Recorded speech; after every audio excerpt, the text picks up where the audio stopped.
Mariana. Oi, Cecília, tudo bem? Tudo bem, filha, e você? Cecília, eu tô te ligando porque eu tô fazendo um programinha de rádio e eu pensei que talvez você pudesse me ajudar. Tô fazendo uma busca aqui, procurando uma pessoa. Eu não sei se você vai lembrar dessa pessoa, mas ela foi pro grupo Tortura Nunca Mais em 1995. Ele deu um depoimento, o nome dele é Jorge Tadeu Melo do Nascimento, filho do Dilermano de Nascimento. Você lembra dessa pessoa? Lembro dele, sim, estou vendo o rosto dele. Eu não sei se a gente tem contato com ele. O problema é esse. Eu não sei, inclusive, se o caso do pai dele chegou a ser resolvido. Essa é Cecília Coimbra. Ela foi presa e torturada durante a ditadura militar. Em 1985, ela fundou o grupo Tortura Nunca Mais, um grupo de apoio aos direitos humanos para acolher os familiares dos mortos, desaparecidos e torturados políticos durante o regime militar. O pai teria se jogado pela janela, não é isso? Essa era a versão oficial. Mas ele, o filho, não tinha maiores informações sobre o pai. E ele ficava realmente achando que essa versão poderia ser real. Nós não tivemos assim como desmascarar a versão, porque esse era um tipo de versão muito usado na época. Era uma das versões da ditadura. Morte e tiroteio, atropelamento ou suicídio. Veja o vídeo famoso caso Herzog, né? É o que ficou mais conhecido, mas vários outros existem.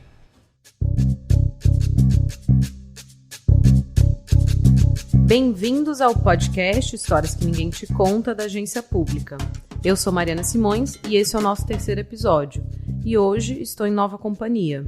Oi, eu sou Natália Viana, uma das diretoras da Agência Pública, e hoje nós vamos até o centro do Rio para buscar como a memória da ditadura ainda está presente naquele espaço. E a história de hoje começa com uma grande interrogação sobre a morte do Dilermano do Nascimento, que é ex-combatente do Exército Militar e morreu de uma maneira bastante dramática meses depois do golpe militar de 64. –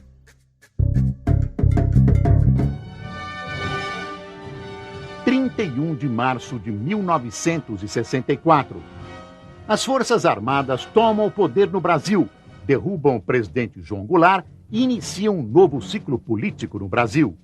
Esse aqui é o prédio da Polícia Federal, a atual sede aqui no Boulevard Olímpico. Eu acho que esse talvez seja o prédio em que morreu o Dilermano do Nascimento. É isso mesmo, Nath? O que acontece? A história oficial é que ele se suicidou, mas para mim é muito forte o fato de que essa pessoa caiu pela janela de um prédio que era o antigo prédio do Ministério da Justiça, isso está em todos os relatos, no meio do centro da cidade. Então, assim, muito esse estranho, né? É um fato muito notório, é um fato muito escandaloso, né?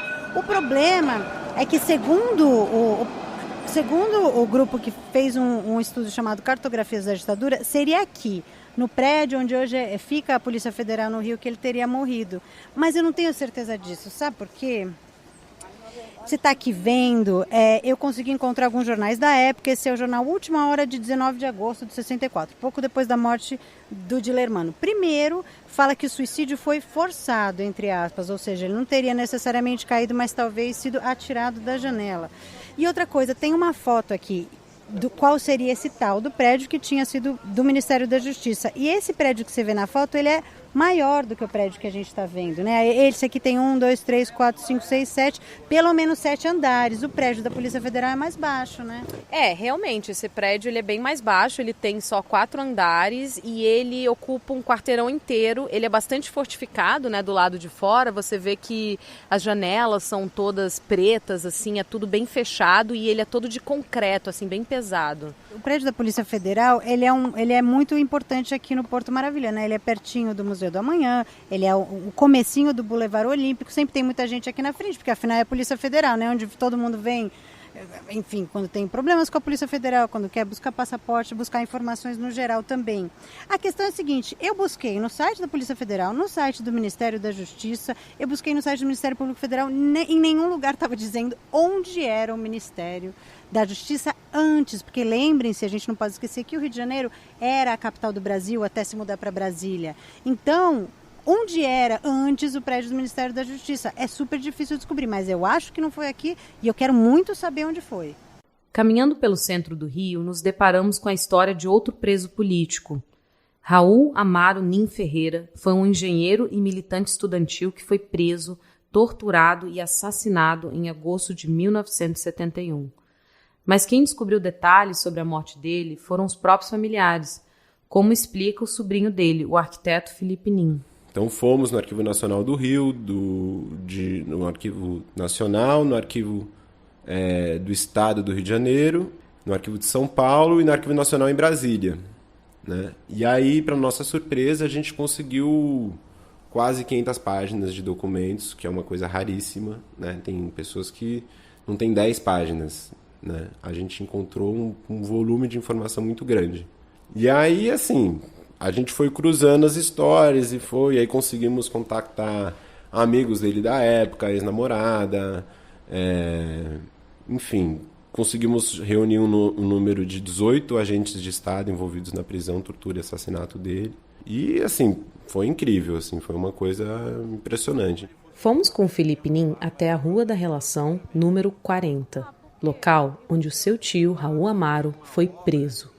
Ali funcionava o Departamento de Ordem Política e Social, um centro de repressão na época da ditadura, conhecido como DOPS. O prédio, que ainda está sendo restaurado, virou um território em disputa. A Polícia Civil quer montar o seu museu lá, mas Felipe Nin e integrantes do movimento Ocupa DOPS acreditam que o prédio precisa virar um espaço de memória para relembrar as atrocidades cometidas durante a ditadura. Então, a gente em 2016, a gente conseguiu, através da Comissão de Anistia do Ministério da Justiça, a contratação de uma consultora que fez o plano museológico do prédio do DOPS. A gente passou 9 meses, né, em cima desse plano museológico. Eu, como arquiteto, acompanhei, ajudando na parte de arquitetura. Então, assim, eu tive a oportunidade de entrar no prédio por algumas vezes. Ele tem, assim, as celas do presídio feminino estão em perfeito estado, as celas do 3º andar, onde era o presídio masculino também, as solitárias. A gente conseguiu vir com ex-presos, onde eles fizeram um reconhecimento dos locais onde eles estiveram presos, onde foram torturados. Por aqui passaram pessoas como o Prestes, passou muitos anos preso aqui, Luiz Carlos Prestes, a Olga Benário, né? O próprio Marighella foi preso aqui na época da ditadura Vargas. O Solano Trindade, que era uma figura do movimento negro, o Abdias Nascimento. Enfim, há uma lista aí de personalidades extremamente importantes, né, para a história política do Brasil que tiveram presas aqui. Mas essa não é a história contada no local. Em um anexo, ao lado do DOPS, funciona hoje o Museu da Polícia Civil. Neste acervo você encontra armas, uniformes e outras relíquias policiais. Fomos recebidos lá no museu pelo comissário de polícia, José Mauro Calmon. Olá, boa tarde. Tudo bem? A gente queria conhecer o museu. Aqui é o Museu da Polícia Civil? Exatamente. Você já ouviu falar de uma demanda que tem alguns grupos de transformar esse aqui num museu para relembrar o DOPS? Não. Porque aqui não teve o DOPS? O senhor conhece essa história, não? Não, o DOPS não foi aqui. Aqui, no caso, o DOPS foi no prédio ali, ó, naquele prédio ao lado ali, ó. Qual? Ali, ó, naquele prédio ao lado ali. Esse é mais antigo. Funcionou ali. De quando a quando funcionou? Olha, foi quando houve a Revolução, o início da Revolução até o final dela, né? Até quando houve a abertura no governo do presidente Figueiredo, né? Qual revolução que o senhor se refere? Não, essa última aí que tivemos aqui no país, funcionou ali. E foi nesse prédio aqui ao lado que funcionou o DOPS, mas não foi só o DOPS, funcionou outros órgãos também da Polícia Civil. Ao mesmo Algumas tempo? Delegacias ao mesmo tempo, entendeu? Mas aqui tinha prisão. Eu fui no DOPS em São Paulo. Não, tinha. Todo DOPS tinha prisão. Todo DOPS tinha prisão. O senhor já foi no de São Paulo? Não. Eles viram um museu lá. Não tinha. Mas tem muita coisa interessante aqui. Entendeu? A história é uma história da polícia, entendeu? Não é uma história do DOPS. Veja bem, aqui não tem nada a ver com o DOPS. Aqui é o Museu da Polícia, do Império, da criação das várias polícias, dos estágios em que a polícia passou, tal, entendeu? O DOPS tem a sua história também, mas já é uma outra parte que você não vai ver aqui, entendeu? Então a história do DOPS não será contada dentro desse acervo? Não. Eu também estive no DOPS, né? A minha estada aqui no Rio foi mais ou menos assim, eu fiquei presa em 4 lugares, 3 no Rio e 1 em Pernambuco. Você lembra o dia que você foi presa, onde você estava? Eu lembro detalhes, parece um filme. Eu estava no apartamento, na casa, né, do meu namorado na época, e a gente estava esperando para jantar um parente nosso, que essa pessoa foi presa e ela chega com a polícia lá. E foram, assim, muita gente chegando no apartamento. Né? E aí foi pancada para tudo que é lado, eles derrubando tudo, aí uma coisa sem limites. E eu fui levada para o DOI-CODE, que fica na rua Barão de Mesquita, na Tijuca. Isso era à noite, 8 horas da noite, que é o centro de tortura, foi o pior centro de tortura aqui do Rio de Janeiro, o pior, sei lá, um dos piores, né? E eu fui levado para lá e eu posso dizer que talvez seja o dia assim, que eu senti mais medo na minha vida.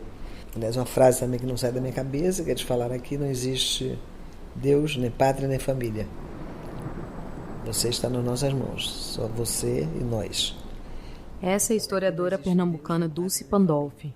Ela foi presa e torturada por sua atuação como liderança no movimento estudantil contra a ditadura. Ela estudava na Universidade Federal de Pernambuco e lá ela entrou para o Diretório Central dos Estudantes, conhecido como DCE. Depois de presa, ela ficou mais de 1 ano nas mãos do Estado. Não eram porões da ditadura. A tortura era feita num quartel, do Estado brasileiro, né, onde tinha bandeira, todo dia eles cantavam o hino nacional, você via os caras perfilados, eles de uniforme. Enfim, era um símbolo do Estado. A gente era torturado não lá no subterrâneo, né? Mas dentro de um quartel militar. Em quartel, né, ele é montado, tem as celas, tem pequenas celas, tem celas maiores e tem as salas de tortura. Tinha uma sala principal, que era a sala onde tinha todos os instrumentos, aliás, pintada de roxo. Coisa assim já para deixar você completamente arrasada, né? Com vários instrumentos de tortura. Tem um cavalete que eles te penduravam, né, que era onde eles colocavam o chamado pau de arara, né, te penduravam lá como se fosse uma galinha, um frango, que se amarrada pelos pés e pelas mãos. Tinha o choque elétrico, tinha uma cadeira, que era chamada cadeira do diabo, enfim. Uma coisa que marcou também, eles deram aula de tortura comigo. Eu, como professora, nossa, esse objeto é uma aula de tortura, o cara explicando isso, aquilo, etc. Tal. Então, nessa sala de tortura, um dia eles me descem, de tarde. Aliás, quando eles desciam, eu digo descer, porque a minha cela ficava lá em cima, essa altura eu já estava com outras presas, né, políticas, na mesma cela, eram 8 mulheres, garotas, né?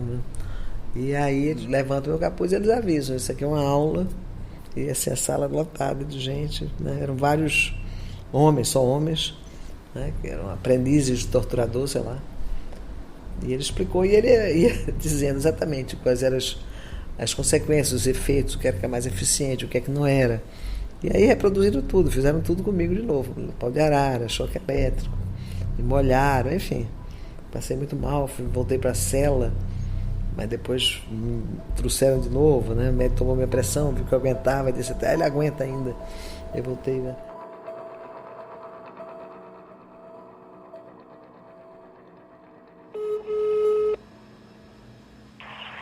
Grupo Tortura Nunca Mais, boa tarde. Oi, boa tarde. Eu gostaria de falar com a Zélia. É ela? Oi, Zélia. Aqui quem fala é Mariana Simões. Eu conversei com a Cecília Coimbra hoje mais cedo. Ela pediu para eu te dar uma ligada, que eu estou buscando uma informação aqui. Eu sou jornalista A gente está procurando o contato de uma pessoa que foi procurar o grupo de vocês em 1995. E essa época eu não estava aqui, eu entrei aqui em 2004. As referências antes de 2004 eu não tenho. Você não tem, né? Mas você tem algum arquivo que possa procurar? Qual é o nome dele? É Jorge Tadeu Melo do Nascimento. Ele é filho de Dilermano Nascimento. Dilermano Melo Nascimento? Correto. Olha, eu tenho uma pasta aqui com vários envelopes com documentos. A não ser que você... Peraí, deixa eu ver aqui. Esse envelope está vazio. Eu posso ir para aí dar uma olhada, que eu fico aqui do lado. Eu tô na rua Dona Mariana. Porque tem documento... Não, o dele não foi digitalizado, não. Tá. Pode vir aqui sim. Eu fui na sede do Tortura Nunca Mais, Nath. Eu conversei com a Zélia, ela realmente tinha vários documentos lá no local, que foi o próprio filho do Dilermano. Ele deixou esses documentos lá em 1995, mas eu acho que assim, tem muita coisa aqui nesses documentos que já dá pra gente dar uma olhada e talvez tenha algumas respostas sobre a morte dele, né? Enfim. Tem esse aqui, ó, que é uma declaração que o filho deu no Tortura Nunca Mais, em janeiro de 1995, e esse é bem marcante, eu vou ler um trecho aqui. Em 14 de agosto de 1964, às 8 horas, 2 militares à paisana bateram na porta do meu apartamento, convidando a visitarmos o meu pai, que estava sob guarda e proteção do Ministério Público Federal há vários dias, respondendo a um inquérito policial no centro do Rio de Janeiro, mais precisamente na Rua México, 4º andar, Galeria Comercial. Opa, Rua México, esse não é o endereço da Polícia Federal. Porque essa é a primeira vez que a gente escuta falar nisso, né? Realmente, deve ser. Não tem um número, né? Só tá falando Rua México. Não tem um número. O depoimento continua, ele diz assim: ao chegarmos, encontramos o capitão de mar e guerra, Correia Pinto, que nos fez sentar e questionou perguntas para a mãe e para a minha pessoa, que na época era menor com 15 anos, do tipo: caso ele não confesse, não sairá vivo. A família vai pagar por tudo, caso ele não confesse. Depois ele termina o depoimento dizendo assim: fomos liberados às 23 horas, retornamos no mesmo veículo e nos deixaram no final do Leblon. Voltamos a pé com medo. No dia 15 de agosto de 1964, às 9h30 da manhã, um vizinho nos procurou informando da morte do ex-combatente, economista e pai de família, Dilermano Melo do Nascimento. É aqui? Cara, tá aparecendo. Que ele falou que caiu ali numa... Ele caiu no pátio interno. Poderia ser aquele prédio da direita. Peraí, deixa eu pegar a foto. Porque aquele prédio da direita, ele parece com a foto que saiu no Última Hora, no jornal. Deixa eu pegar a foto de novo. É isso mesmo, e tem todos esses andares. Porque segundo a reportagem do Última Hora, ele caiu justamente num pátio que é interno, mas que ainda assim é um pedaço de rua. Você vê que aqui tem uma galeria que dá direto para a Rua México e tem as janelas que me parecem muito ser iguais às da reportagem. Esses prédios assim antigos, né, meio caindo aos pedaços, essas janelas fechadas, né, dá um certo, sei lá, mal-estar. Vamos andar um pouquinho mais para lá. Tem uma estátua ali dentro. Ali poderia ter sido o Ministério da Justiça, tá com cara. É aqui mesmo esse prédio, você consegue ver, ele tem 1, 2, 3, 4, 5, 6, 8 andares. E segundo a foto do Última Hora, é exatamente aqui da onde Dilermano caiu, né? Naquele dia de agosto de 64, bem nesse chão aqui. Hoje em dia ela é uma passagem controlada, tem vários prédios aqui, me parecem todos prédios públicos. Aqui também nesse exemplar, né, do Última Hora, tem uma descrição, tem uma foto da janela interna. Foi dessa janela que o ex-combatente nos campos da Itália pulou para a morte. Estava ele sentado na cadeira depois de uma noite de tormentosa inquirição, quando viu a porta do fundo abrir-se e deu com o capitão de corveta que o interrogara na véspera. Correu e fechou a porta com violência. Quando ela finalmente foi aberta, o corredor estava vazio. Consumara-se o sacrifício. Olá, bom dia, tudo bem? Bem, moço, eu estou procurando o senhor Jorge Tadeu, do Nascimento. Ele mora no 904. Só que é o seguinte, ele não está morando mais aqui, não. Ah, ele não mora mais aqui? Ele está morando em João Pessoa. Ah, é? Ele está morando em João Pessoa, só que eu não tenho o endereço dele, não. Ele alugou um quarto aí para um rapaz aí, mas não... Mas é sobre o quê? Quando que ele saiu daqui? Faz muito tempo? Já tem mais de 4 anos, 5 anos. Tá bom, muito obrigado. Como é que o senhor se chama? Meu nome é Cícero. O caso de Dilermano e a constante busca por respostas é uma história que se repete. Conversamos com outras pessoas que também não tiveram seus familiares reconhecidos pelo Estado como vítimas da ditadura. Você ouve agora a Vitória Grabois, diretora colegiada do grupo Tortura Nunca Mais do Rio e familiar de 3 desaparecidos na guerrilha do Araguaia, um movimento guerrilheiro contra a ditadura que foi dizimado pelos militares. Como é que é o legado disso tudo para você hoje, né? Como é que isso mudou a sua vida? Isso mudou a minha vida totalmente, né? Bom, eles estavam lutando por um Brasil democrático, né? Contra uma ditadura, uma ditadura de terror que perseguia principalmente a juventude. Então, eu me sinto assim, bastante na obrigação de continuar os ideais dele. Eles não conseguiram atingir o que eles queriam, eles não chegaram até lá, né? Não conseguiram construir um novo país. Então, eu me sinto no dever, na obrigação de continuar a luta deles. Uma coisa é continuar a luta deles e, ao mesmo tempo, resgatar a memória, mostrar quem eles eram os guerrilheiros, quem eram essas pessoas, né? E também exigir dos governos brasileiros saber quem os matou, quando eles morreram, de que forma eles morreram e se hoje, ainda, depois de mais de 40 anos passados, existe algum resquício deles, alguns restos mortais dele que nos entregue para que nós possamos dar aos familiares uma sepultura condigna para eles. Os governos que sucederam os regimes militares, eles têm uma dívida com a sociedade brasileira, em especial com nós, os opositores do regime, em especial com nós também, os familiares dos mortos e desaparecidos políticos da época da ditadura. Porque talvez, se eles tivessem aberto os arquivos da ditadura, se eles não tivessem feito acordo com os militares, a situação do Brasil hoje era outra. Então, os governos civis, todos os governos civis, quer o governo do Sarney, do Itamar Franco, do Collor, do Fernando Henrique, do Lula e da Dilma, nenhum desses governos teve a coragem política de abrir os arquivos da ditadura e de levar aos bancos dos réus os torturadores. Por isso que nós temos hoje um presidente da República que exalta um torturador. Né? Algo inédito. O Brasil é o país mais atrasado em relação a toda a América Latina, porque, bem ou mal, na Argentina, no Chile e no Uruguai, e até países da América Central, tiveram suas comissões da verdade e muitos torturadores foram julgados. Eu acho que eles têm que, se eles vão ser condenados, eu não sou juiz para condenar ninguém, mas pelo menos eles teriam que ser julgados.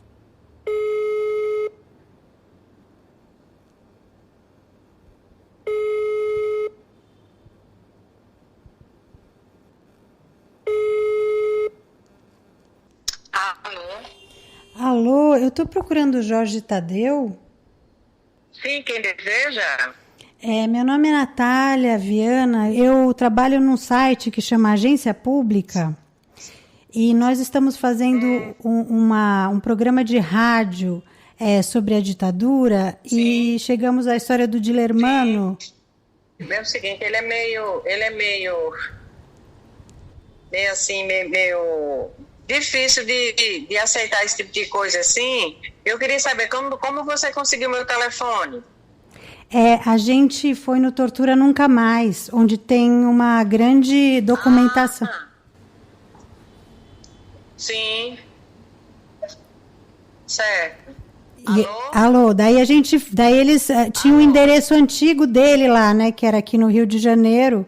Foi a partir daí que a gente encontrou. Sim. Certo. Olha, eu vou dar o número lá de casa, o fixo, você liga para ele, aí você conversa com ele, tá certo? Tá certo.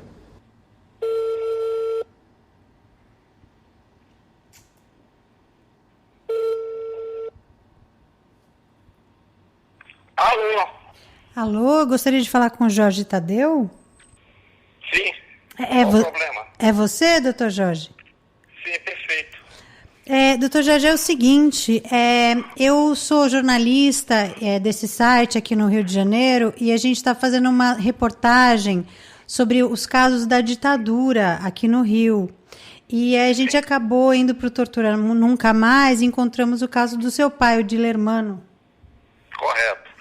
Eu gostaria de te perguntar como a morte do seu pai afetou a sua vida. Se o senhor se lembra, se isso te traumatizou? Lembro muito.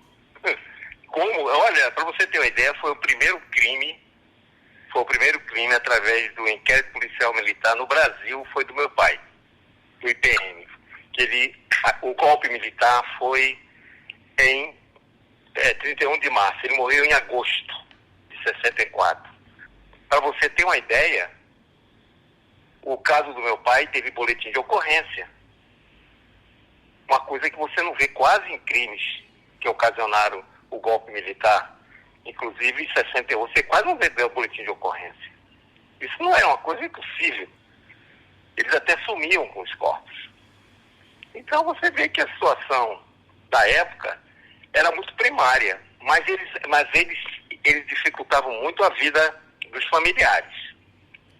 Nós sofremos muito, eu, minha mãe, eu tinha um irmão menor, tinha 10 anos menos, e ele também foi... Nós nem andávamos juntos, com medo de alguma coisa que pudesse ser feita. Porque vocês sofreram ameaças? Sofremos, minha mãe sofreu muita perseguição, muita. Minha mãe, piadinhas, brincadeiras na rua. Eu não andava com minha mãe. Os amigos do meu pai me proibiram, falaram, não, você não anda com sua mãe não, você anda de um lado. Eu estava no Pedro II na época, era uma dificuldade muito, até no Pedro II que eu estudava, botaram um policial lá para me seguir. Não tinha nada a ver com isso, mas o que eu podia fazer? A gente foi ali lá na Rua México e uma das coisas que é marcante é como naquele prédio ocorreu essa história e ninguém sabe, né? Não há nenhuma placa, nem nada. Não, nada. Queria saber se você se lembra do prédio, do local, e se você acha que deveria... Me lembro. O prédio, ele inclusive fica colado com... Como é o nome daquele clube, aquele português? Como é português? Não, qual é o nome daquele clube que tem ali do lado? Tem um clube ali do lado. Eu acho que existe ainda na Rua México. Ginásio português, né? Ginásio português. Não tem? Acho que tem. Tem um ginásio português. Do lado tem um prédio que tem uma galeria, não tem? Atravessa até o outro lado, vai da Rua México a outra rua, que eu não me lembro o nome qual é. Pois aquele ali foi o prédio onde ele foi. E ele foi jogado numa rua, do lado onde tem uma entrada de garagem. Uma entrada para um estacionamento. Ele foi jogado naquele vão ali, sentido Rua México. Que é ali que eles fizeram. E o local, inclusive, foi condenado que não era adequado para o tipo de procedimento que eles queriam fazer. Que eles fizeram, aliás, né? O senhor, então, não acredita nessa versão de que o seu pai se suicidou? Não, de hipótese maneira. Não, meu pai era um homem... Olha, qual é seu nome mesmo? Natália. É o nome da minha mãe. Natália, o fato é o seguinte, Natália. Você há de convir que um homem, pai de família, ex-combatente da Segunda Guerra Mundial, que eu acho que é uma pessoa... E, além do mais, é o seguinte... A distância que o corpo foi jogado pela segunda perícia, que a perícia, a primeira vez, foi requisitada pelos militares, que pegaram um perito para cumprir o BO. Mas a segunda, que foi feita com mais exatidão, provou que o corpo dele, a distância que estava, ele não teria condições de chegar àquela metragem, que era muito maior do que um ser humano conseguiria. Olha, eu lhe digo com sinceridade, eu consegui superar isso de uma maneira muito eu gosto muito de música. E eu caí em cima dela e foi a minha salvação. Apesar de não ser profissional da área, mas eu gosto muito de ouvir. Tem uma música que eu me lembro muito, foi no dia que meu pai faleceu, no dia que ele faleceu, não, no dia que eu saí do local onde eu estava sendo inquirido, que ele estava lá na Rua México, e me deixaram quase 1h da manhã no meio da rua ali, lá no final do Leblon, que eu morava no Leblon nessa época. Moro até hoje, eu tenho um apartamento lá, que é do meu pai. É o Homem no Espaço. O Homem no Espaço, essa música, se eu não me engano, essa música é de Marcos e Paulo Sérgio Vale, se eu não me engano. Parte mais um homem. Aí, quando eu estava com essa música dentro do bolso da minha calça, quando eu saí do inquérito que eu tive direto, porque eu fui pressionado, aí eu fui detido, né? Então, quando eu botei a mão no bolso e puxei e vi um papel, aí quando eu vi estava essa música, Homem no Espaço. Aí eu falei, isso é alguma mensagem. Aí no outro dia veio a resposta. De manhã cedo, comunicaram dizendo que ele tinha falecido. Aí eu nunca me esqueci dessa música, Homem no Espaço. É uma música que, inclusive, é de um compositor brasileiro. Você deve conhecer. Parte mais um homem à procura da solidão. Voa, homem no espaço, tira teus pés do chão. Busca outros mundos, outras cores, outro sol. Dorme, homem do espaço. Sonhar é bom.